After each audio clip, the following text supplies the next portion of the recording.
Di sini aku membahas tentang hal yang pernah terjadi pada mereka. Halo, Assalamualaikum. Terima kasih buat kalian yang udah klik video ini.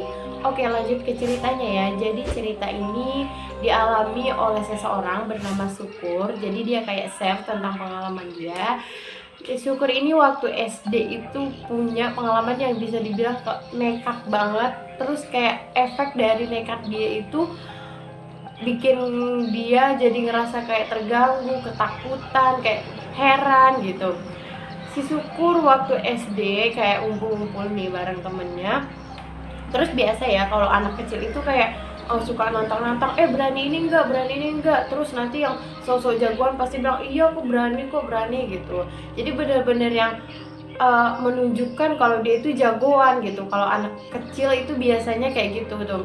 Terus jadi si Syukur ini punya teman namanya si Koki. Terus si Koki bilang gini, Syukur, berani nggak minum air bekas pemandian jenazah gitu. Terus kayak si Syukur langsung bilang kayak gini, berani gitu. Terus si Koki juga cerita, tahu nggak sih kalau kita minum air mandian bekas jenazah nanti kita bisa kaya gitu, kita bisa merintah jin buat pokoknya biar kita bisa kaya gitu. Dia tuh nggak kepikiran yang kayaknya itu ya, dia tapi lebih ke mikir kayak tantangan ini gitu, kayak gue kan jagoan, gue pasti bisa, lebih kayak gitu sih arah pikirannya gitu. Terus ya itu oke teman-teman dia yang ada di situ, oke nanti kalau ada yang meninggal lu kamu harus minum ini ya gitu, harus minum airnya ya. Terus dia bilang oke gitu. Yaudah mereka kayak di desanya itu beberapa hari akhirnya ada yang meninggal gitu. Terus teman-teman dia ini pada datang, syukur kenapa tuh ada yang meninggal, berani nggak, kemarin katanya berani. Terus si Syukur kayak ya memang aku berani, siapa takut gitu deh. Terus siapa itu ya udah sebelum si jenazah ini dimandikan, akhirnya si Syukur itu kan kalau orang mandi itu ada pokoknya tempatnya pasti agak tinggi kan. Udah dia di bawahnya kayak mungkin tempatnya itu kayak ketutup gitu loh, jadi orang-orang yang mandiin nggak tahu kalau di bawah itu ada orang gitu. Terus itu si Syukur nungguin gitu. Terus dia denger kayak orang-orang udah mulai datang nih. Terus jenazahnya ditaruh, terus mulai disiramin airnya. Terus dia langsung nampung gini di bawah, langsung diminum.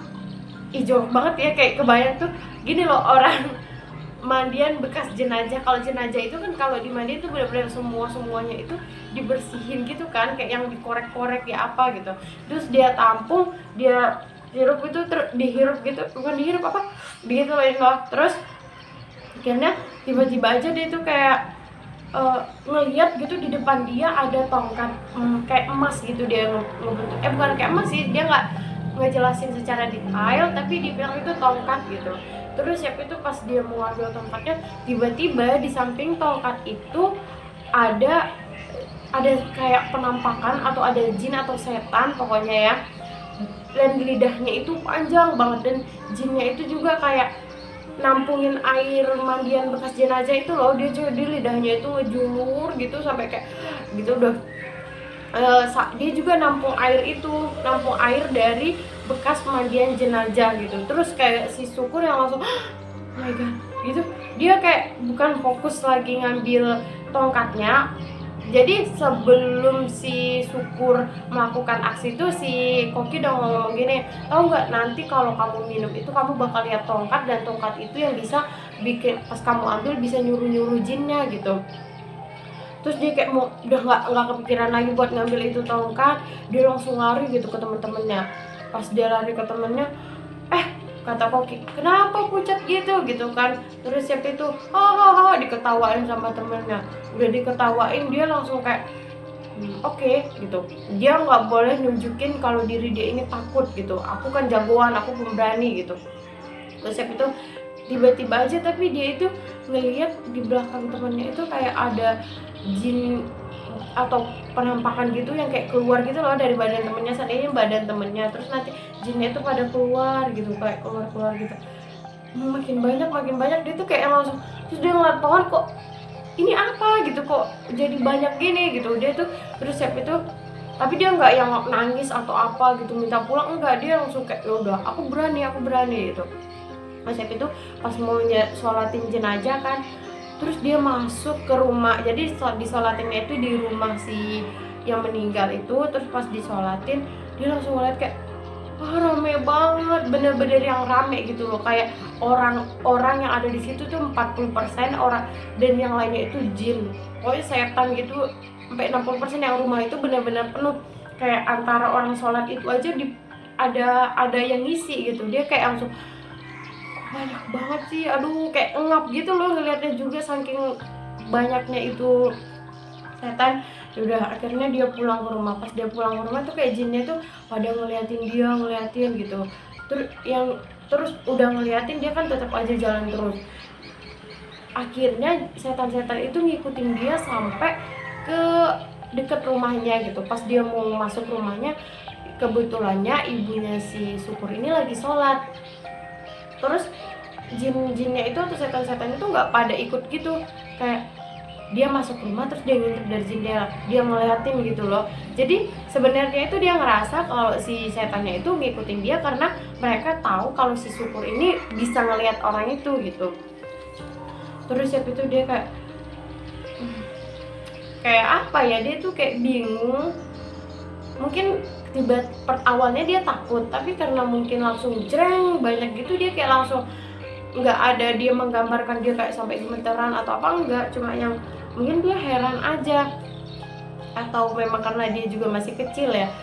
Terus siap itu besoknya nih mau berangkat sekolah, dia naik sepeda sama temen-temennya, ada bareng Koki juga tuh. Terus siap itu nyampe di jalan itu dia ngeliat bener-bener rame gitu sama setan. Terus dia itu jalan nyampe di sekolah, si Koki nanya, kok Syukur tadi naik sepedanya zigzag sih, jadi kayak zig gitu loh, nggak lurus gitu. Terus si Syukur bilang ini, iya soalnya tadi di sana rame banget, kalau aku lurus pasti nanti ketabrak, jadi aku harus zigzag gitu. Di situ si Koki yang percaya aja gitu loh, nggak yang apaan sih bohong, nggak gitu, dia percaya aja. Terus di sekolah juga dia ngeliat itu rame, bener-bener rame sama hantu, sampai gurunya yang di depan itu di sampingnya itu ada gitu. Tapi kalau di sekolah itu kayak rata-rata pocong, kuntilanak. Kalau yang lainnya tuh hantu-hantu jenis yang bentuknya itu aneh gitu, yang kayak nggak bisa dideskripsiin. Pokoknya yang apa sih gitu, bentuknya aneh banget. Terus dia pulang sekolah nih si Syukur. Pas dia pulang sekolah, dia ketemu Kemin nih sama Wak Kemin tuh. Jadi Wak Kemin itu memang yang agak terkenal gitulah untuk di kampung dia gitu, yang orangnya tegas atau apa gitu. Terus siap itu Wak Kemin ini manggil dia Syukur gitu, terus kayak ngebentak gitu loh. Terus si Syukur kayak takut, sini kamu gitu. Iya Wak, pokoknya nanti malam kamu datang ke rumah saya sebelum jam 12 ya. Terus siap itu iya Wak, karena dia juga namanya anak kecil ya, dia itu kayak takut juga gitu sama Wak Kemin ini. Terus malam-malam dia memang datang ke Wak Kemin, tok gitu, ke pintu. Maksudnya ini teras gitu ya ibarat kata. Terus dia kan ngetok-ngetok di pintunya. Terus Wak Kemin bilang gini, kamu ini mau ngapain datang ke sini gitu. Terus si Syukur ya kayak, tadi yang nyuruh kan, tapi dia nggak ngomong ya, cuma ada mati. Lah tadi kan yang nyuruh Wak Kemin, kok sekarang apa? Yaudah kamu sana nunggu di depan teras ya. Terus tiba-tiba Wak Kemin buka pintunya, bawa ember isi air disiram ke si Syukur. Si Syukur kayak, tadi nyuruh datang lah, sekarang malah disiram. Sana pergi, kata Wak Kemin ini. Yaudah dia pergi. Terus itu ya biasa, dia besoknya ke sekolah lagi. Setelah dia ke sekolah, terus dia tuh pasti ngelewatin rumah Wak Kemin ini loh, mau nggak mau ngelewatin rumah Wak Kemin. Terus pas dia pulang sekolah, Wak Kemin manggil lagi, Syukur gitu, kamu nanti malam datang lagi tapi sebelum jam 12 ya kayak kemarin gitu. Iya Wak gitu. Terus ya udah malamnya dia datang lagi. Pas dia manggil Wak itu, Waknya udah datang bawa ember disiram lagi. Dia tuh kayak yang, ini maksudnya apa sih gitu, kok tiap datang disiram. Oke, akhirnya besoknya kayak gitu lagi nih, pas dia pulang sekolah dipanggil lagi sama Wak Kemin, dia datang disiram lagi, terus sampai akhirnya dia tuh kayak ngeberaniin diri gitu loh, dia ngeberaniin bukan, besoknya malamnya dia datang gitu, terus si Wak Kemin ini itu malam keempat dia ngomong gini, kamu itu mata batinnya udah dibuka, makanya sekarang Wak Kemin tutup. Jadi sebenarnya dia juga ngerasain sih efeknya dari si Wak Kemin nyiram dia gitu. Seandainya awalnya itu dia bisa ngelihat 100 setan gitu, terus setiap disiram nanti berkurang lagi 30, berkurang 30, sampai akhirnya di malam ketiga itu bener-bener dia itu ngerasa kayak dia tuh nggak bisa ngelihat apa, maksudnya untuk ngelihat hal-hal gaib itu dia udah nggak bisa lagi gitu, terus ditutup sama Wak Kemin. Setelah udah ditutup sama Wak Kemin ini dia ya alhamdulillah normal kayak sebelumnya. Terus kayak dia sekarang deh pas dia cerita itu kayak aduh gila ya anak kecil ini gitu, bener-bener demi kalimat jagoan gitu, demi membuktikan. Jadi sebenarnya kalau kita mau membuktikan itu untuk anak kecil, mungkin mereka berpikirnya yang apa ya, nggak nyampe apa, berpikirnya itu nggak yang sampai ke aduh ntar gimana gitu. Tapi kalau orang dewasa kan kita itu udah bisa mikir nih, berkata aduh ini efeknya kurang bagus nih buat aku gitu. Tapi kebanyakan orang juga masih melakukan hal-hal bodoh demi untuk membuktikan gitu. Kayak kita pernah nggak sih kalian ngeliat orang kayak kok bisa sih ngelakuin hal kayak gitu, kayak apa sih gitu, tapi mungkin di dalam diri dia itu dia ingin membuktikan. Sebenarnya membuktikan itu boleh, tapi gini, lebih baik kita untuk membuktikan ke diri kita sendiri kalau kita itu bisa gitu. Jangan untuk membuktikan ke orang lain, karena soalnya kadang kita udah bekerja keras nih, udah usaha banget, tapi kalau kita hanya untuk membuktikan ke orang lain, kadang orang itu nggak yang respect ke pembuktian kita gitu loh. Bukannya kadang orang itu gini, waktu kita ngebuktiin bukannya direspect dengan baik, kayak bukan, kadang memang kita ngerasa pengen wow keren gitu, tapi orang malah kayak ngejatuhin gitu. Itu yang buat orang banyak yang down, banyak yang kadang depresi. Udah deh, pokoknya kalau ingin membuktikan lebih baik buktikan ke diri sendiri. Seandainya kalian pengen cantik gitu, kalian itu pengen cantik itu bukan ingin ngebuktiin ke orang kalau kalian lihat nih gue cantik, enggak, tapi untuk ngebuktiin ke diri kalian, oke, gue harus bersyukur karena gue cantik, karena gue memang cantik gitu, nunjukin, membuktikan ke diri sendiri gitu. Cukup sekian yang dapat saya sampaikan. See you di video selanjutnya. Jangan lupa subscribe dan nyalain loncengnya. Thank you.